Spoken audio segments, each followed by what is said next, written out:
He did not scream when the belt was stuffed into his mouth. He could not anymore. His tongue was gone. His mouth was full of blood, saliva, and bile. He gasped as the belt, soaked with his own excrement, was tightened around his neck. The servants trembled, but continued. On the orders of the new lord, the stench from his body was unbearable. The king, who only yesterday had been called the Anointed One, was strangled with his own entrails, pulled out through his cut stomach.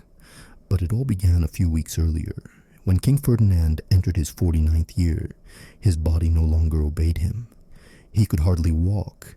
His right leg was swollen and bursting, oozing yellow, foul-smelling pus. At night, he moaned loudly, not even bothering to hide it from the courtiers. Just 6 months earlier, he had executed a bishop for heresy, watching him being burned at the stake from his balcony. Now he could not even stand up to leave his bedroom. The doctors tried to hide the severity of his condition. In their reports to the council, they wrote, "His Highness is suffering from fever and consumption." In reality, however, it was a case of progressive decomposition of the soft tissues in the groin and abdomen. One of the royal surgeons, Jean de Royer, wrote in his private notes, "On the 3rd day, pus began to flow from the urethra. On the 4th day, the skin of the groin turned black and began to peel off. Bloodletting did not help. An ointment made of lard, wormwood, and vinegar only intensified the stench. His Majesty wept at night like a baby. The chambers were aired with ice, and bags of lavender were placed on the floor. Servants were changed every day. The smell emanating from the monarch's body was nauseating. Guards refused to stand at the door without masks soaked in alcohol. In mid-March, about 3 weeks before his death, the king began to lose his teeth. They fell out right during meals, and his gums rotted, bled, and could not be treated. During the autopsy, the report later stated, "beginning decomposition of the jawbone." Paranoia grew. He suspected everyone, his wife, his eldest sons, the Lord Keeper of the Seal. He ordered the entire kitchen to be poisoned before meals, and each dish to be tasted 3 times. He ordered a lock to be installed on the door to his own chambers, to be sealed with a seal, and no one was to be allowed in without a written order. None of his relatives saw the king for almost 9 days in a row. Only 2 eunuchs brought him water and food. One of them, years later, wrote in his confession, "On the 8th day, his body began to move under the skin. I saw a white worm crawl out of his leg. He himself said, 'The devil has come for me through the blood.'" Meanwhile, the kingdom's council was already gathering without him. His signature was replaced with a ring. Secret negotiations were underway between Prince Alfonso, his brother Gaston, and Archbishop Artois. Rumors circulated that in the event of Ferdinand's death, the throne would be taken by his younger son, Seigneur Gerard, even though he was born of an affair with a court servant. This enraged the older heirs. The monarch's entourage was dwindling. One of his personal physicians disappeared without a trace. Another was found dead in the library, officially from a blow to the head. People in the city were already whispering, "The king is dead, but demons rule him." Leaflets appeared in the square, "Return the body." The ambassadors of France and Bohemia left the court, fearing rebellion or contagion. The church, on the contrary, became more active. Daily litanies for the forgiveness of the monarch's sins began to be held. The archbishop, secretly summoned to the king's chambers, described in his report, "His mouth is open, but there is no tongue. He cannot speak, only moan and scratch the walls. His nails are black. He asks for water, but does not drink. On the floor beneath him are black puddles and something resembling maggots." When the advisors finally entered the palace, they were met by 2 eunuchs and a guard vomiting at the entrance. The rooms resembled a crypt. The smell was so strong that the first meeting was moved to an adjacent room. The king was found on the floor, crawling and leaving a trail of blood and pus behind him. His eyes were inflamed, his hair was falling out, and his face was covered with brown spots. An open ulcer gaped on his right side with insects crawling in it. One of the participants later said, "I thought it wasn't a human being. It was a piece of rotting meat that once had a crown." When they tried to put him back in bed, he resisted. He lunged at everyone, moaned, and tried to tear his skin off. They immobilized him with straps and tied him to the bed. Then the executioner was called, not to execute him, but to ease his suffering. The court decided that if the king could no longer speak, then there was no need to listen to him. They cut off his ears, then his tongue. All this was done without anesthesia, only belladonna ointment and rusty iron. He lost consciousness from the pain, but then woke up again, howling like a beast. His mouth was half sewn shut so that he could not tear off the bandages. This was only the first of 4 weeks that became a curse for the entire court. In the second week, when his eyes began to fester and his eyelids stuck together, he could no longer distinguish silhouettes. He moaned through the stitches, choking on phlegm, sometimes coughing up blood.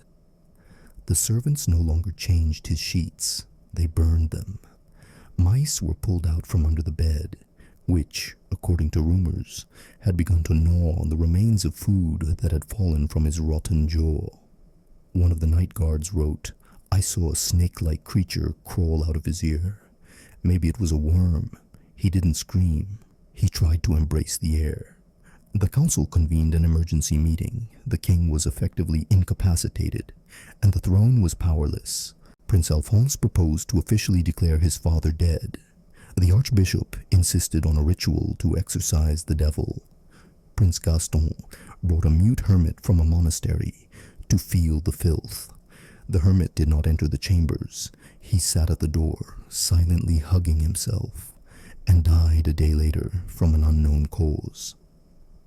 After that, the bodies of the dead in the palace began to be burned immediately, without waiting for a funeral service. When something thick and black began to ooze from the royal chambers through the keyhole, the castle was broken into. Ferdinand lay naked, covered in mold, with his stomach cut open. He had torn out some of the stitches, his stomach had burst open, and the edges of his skin had turned black. One of the reports states, "A putrid liquid, mixed with mucus, pieces of intestine, and maggots, was found in the abdominal cavity. The heart was beating weakly. No pulse could be detected. The eyes did not respond. However, he was moving his fingers. The doctors were at a loss. They were asked to perform miracles, but all they could do was scrape out the pus, wash away the remains of flesh, and change the bandages." Once, while trying to cut away dead tissue from the thigh, a surgeon came across bone and realized that the entire muscle had decayed. The bone was porous, like a sponge. This was recorded in Anatomical Analysis of Cases of Great Gangrene, a treatise published 50 years later. Priests spoke of a curse. Some recalled that in the past, the king had burned down a monastery with the monks still inside. Others said that he had ordered his own sister to be drowned for adultery. And the courtiers who knew these stories no longer entered his chambers. The guards were changed every hour. Sometimes, in the early hours of the morning, moans could be heard, as if a beast were groaning from within the walls. Sometimes there was a rattle that sounded like laughter. His voice, or the voices of those who had already died. His sons continued to fight. Alphonse prepared for his coronation and hired his own guards. Gaston sent letters to the provinces, promising to rid the throne of madness. Rumors of the king's murder became public. Crowds gathered at the palace walls, demanding to see the living monarch. One of the guards threw a rotten apple at them, and this sparked a riot. That evening, a delegation from the council broke into the king's chambers. They found the king alive, but lying in a pool of pus, his stomach cut open, his own belt sticking out of it. At this point, according to later chroniclers, he was already unconscious. He was twitching, moaning, stretching out his arms, chewing the air. His limbs were black to the knee. His skin was peeling off in layers. One finger fell off in front of the witnesses. The muscles around his abdomen had been eaten away. The doctors said, decomposition is ahead of death. And yet he was still breathing. He was struggling. The crown still belonged to him. So they decided to finish the job. This decision was not officially recorded. There is no decree, no signature. There are only the testimonies of 3 witnesses, recorded by a monk 10 years later. They put a belt in his mouth. They pulled it tight from behind, threading it through the wound. The belt went across his body and came out at his neck. One held it, the other pulled. His head hit the floor, and then he fell silent. The body was wrapped in cloth, but it continued to ooze. Nothing could stop the decay. The court physician, expressing his regret, noted, "It is impossible to embalm without destroying the remains. The bones are separating from the flesh. The organs have spread. Even the eyes are jelly." The king was not buried. He was burned. The urn was hidden in the basement. There was no ceremony. The servants changed their clothes, burned the bedding, and poured vinegar on the walls. The new ruler, Alphonse, issued a decree the morning after the cremation. Forget the disgrace. Do not mention it. But it was impossible to forget. Executions began. Gaston disappeared. The servants who had treated his father were expelled. Rumors became more frightening than death. The king will rise again. The king is cursed. He was eaten from within for his sins. The people burned candles. Women tore their hair. In monasteries, they began to pray for the removal of the ancient curse of the family. The aftermath lasted less than a month, but its echoes were heard for decades. Everyone who approached the throne remembered the king, who had no tongue, ears, or flesh left, was still breathing and watching. His insides had suffocated him, but the decay did not stop. In the 3rd week, when it was impossible to remain in the king's chambers without a bandage over one's face and juniper incense, the courtiers began to distance themselves, not only physically, but also in their memories. His name was no longer mentioned during council meetings.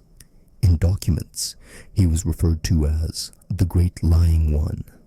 Rumors circulated that the cremation was a sham, and that the king was still alive, deep in the castle dungeons, where mice were fed from his wounds to prolong his suffering for his sins. According to reports from court servants, after being strangled with an internal belt, the body remained warm for several hours. The heart beat intermittently, and the hands trembled.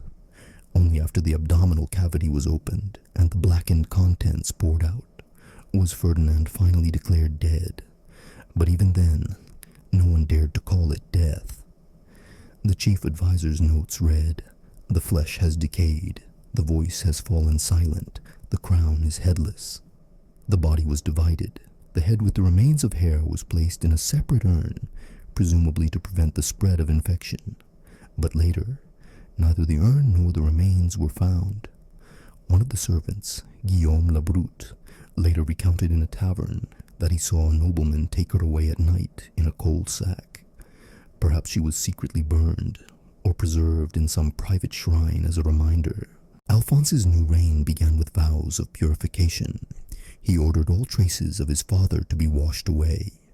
All fabrics stained with pus were burned. The blood that had seeped into the bedroom floor was scraped out by hand. The carpets were destroyed.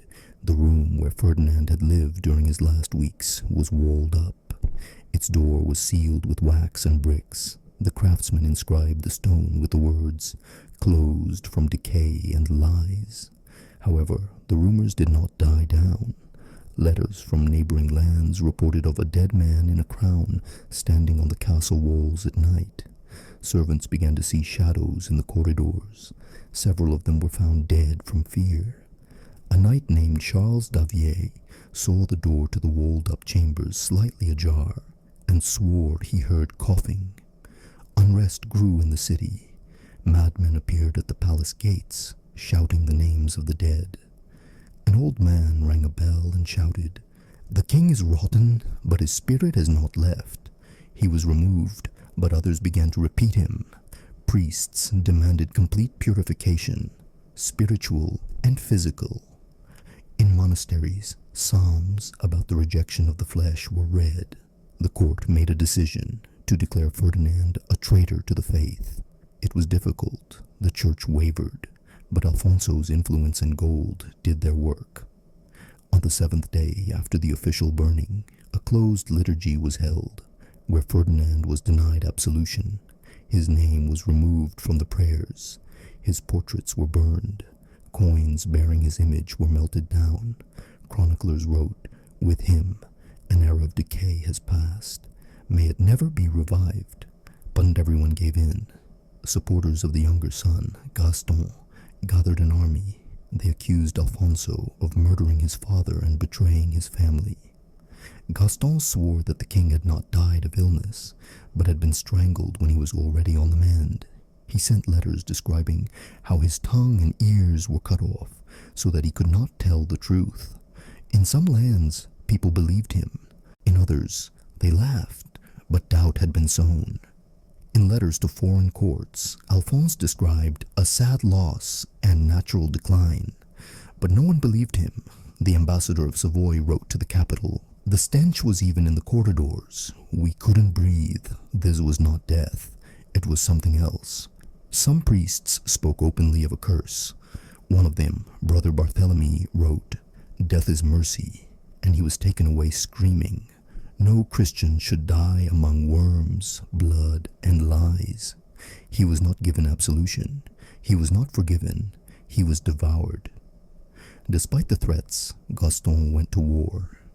A short but bloody struggle for power began. Gaston's army was defeated on the fields near Tournai. He himself was executed. Ironically, his ears and tongue were cut off for treason before he was drowned in his own blood, which had been drained from his veins. His death was seen as symbolizing the end of Ferdinand's era, but fear remained. The palace was filled with knocking sounds at night. The rooms were walled up again. The new rulers did not settle in those chambers. It was said that black moisture dripped from the ceiling, that the walls moaned. The king, who died without prayer, strangled by his own intestines, was not forgotten. The final week after Ferdinand's death brought no peace to the crown or the land. Despite all attempts to erase his name from the chronicles and the memory of the court, the consequences of his death continued to fester. Like his body, the walled-up chambers began to crack. Literally, 3 days after the funeral, a thick dark line appeared on the north wall of the bedroom, resembling a trail of pus. The mason called in to repair it refused to work, threw down his tools, and left the castle, shouting, "He's moaning through the stone." This happened on the morning after a closed meeting of the council, where Alphonse ordered the destruction of all diaries, letters, and materials related to the last weeks of his father's life. The treatise by the physician Jean de Royer was also ordered to be confiscated and burned. The author himself, who had made the most detailed notes on the monarch's decay, disappeared without a trace. His house was found empty. The windows were open, and there was ash in the hearth, among which, according to rumors, human teeth were found. However, some excerpts survived. One of the copyists, who did not destroy the draft, later handed it over to a monastery in Beauvais. It read, "The corpse continued to move after the heart stopped. No known mixtures stopped the decomposition. A wormhole appeared in the groin, from which, according to observations, at least 20 larvae the length of a little finger emerged. One of them climbed up the rib and disappeared into the mouth.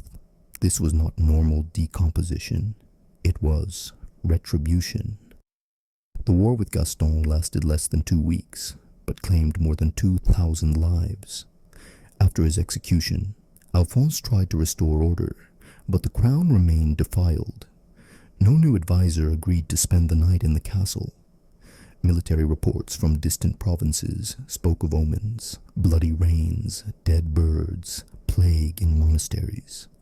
One abbot, in a letter to the archbishop, wrote, "I believe that the king was not a man. His death has not been extinguished. It continues to smolder. We cannot be cleansed of the stench until there is repentance. The curse, as it was now openly called, became common talk. Mention of the disease was forbidden, and even the word rot was banned from treatises and sermons.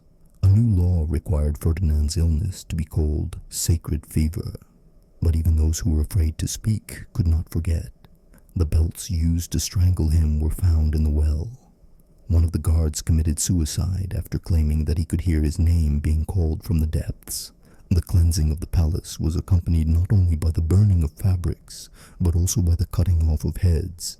Servants who mentioned Ferdinand's last weeks aloud were executed, first in silence, then in public.